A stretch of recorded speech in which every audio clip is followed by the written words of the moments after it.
tadi saya menyinggung mengenai deep learning.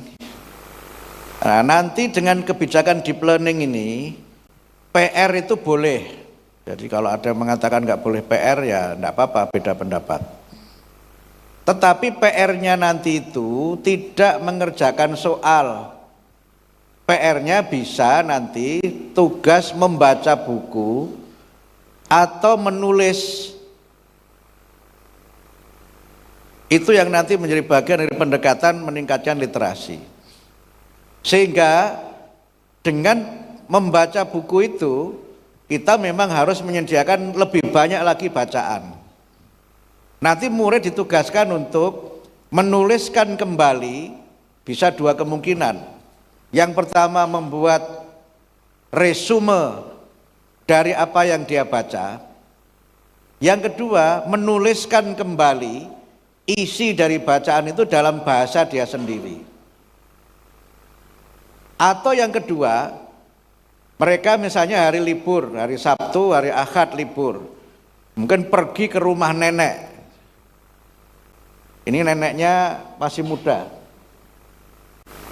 karena lagu yang lama itu nenek sudah tua, ini nenek masih muda. Nenek masih muda itu singkatannya Nelly, nenek-nenek lincah, masih muda.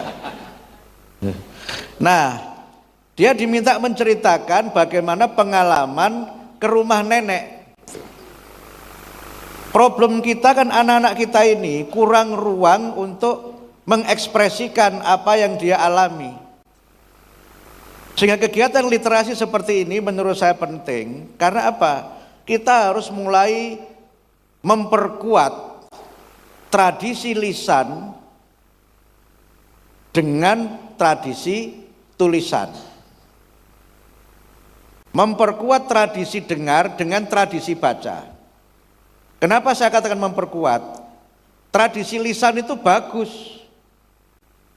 Karena banyak hal itu dalam, terutama kalau bahasa daerah ya, itu kan kuatnya pada tradisi lisan, sehingga banyak bahasa daerah itu tradisi lisannya ada, tulisannya tidak ada. Ini kekuatan bahasa juga tradisi lisan itu. Tapi memang harus kita perkuat dengan tradisi tulisan. Itu bacaan-bacaan yang mudah, baca koran misalnya.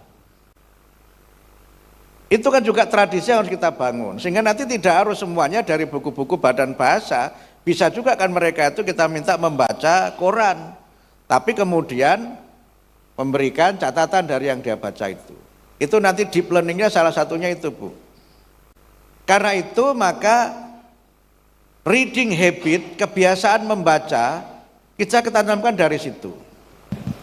Yang kedua, bahan bacaan itu tidak harus selalu yang berkaitan dengan pelajaran di sekolah.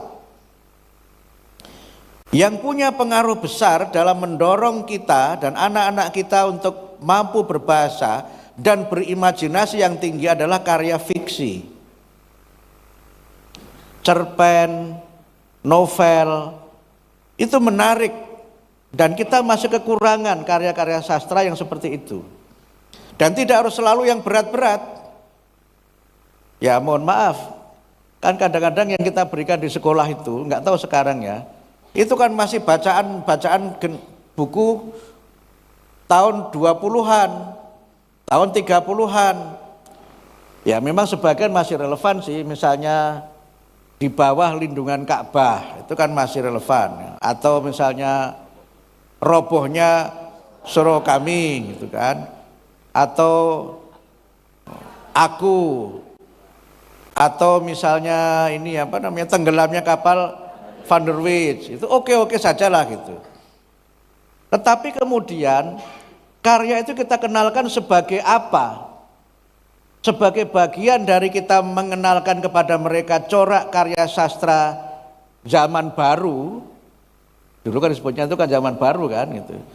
Atau membangun daya imajinasi mereka untuk kemudian sastra itu, karya-karya sastra itu bisa menjadi bagian dari titian mereka berimajinasi tentang kehidupan. Nah kadang-kadang tujuan ini tidak eksplisit disampaikan. Ya kalau puisi kan selalu puisinya Khairil Anwar itu. Saya kira puisi sejuta umat itu. Yang aku kalau sampai waktuku, ya itu kan semuanya orang hafal itu. Tetapi sekarang apa tidak ada puisi yang begitu? Maksud saya apa? Mendorong semangat literasi itu bisa kita lakukan dengan cara memberikan mereka penugasan-penugasan membaca yang sederhana-sederhana saja, tapi habitnya yang kita bangun.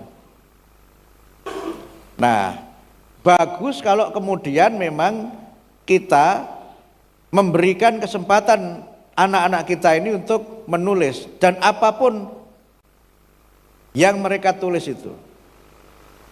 Ada film kan judulnya itu Freedom Writer. Freedom Writer.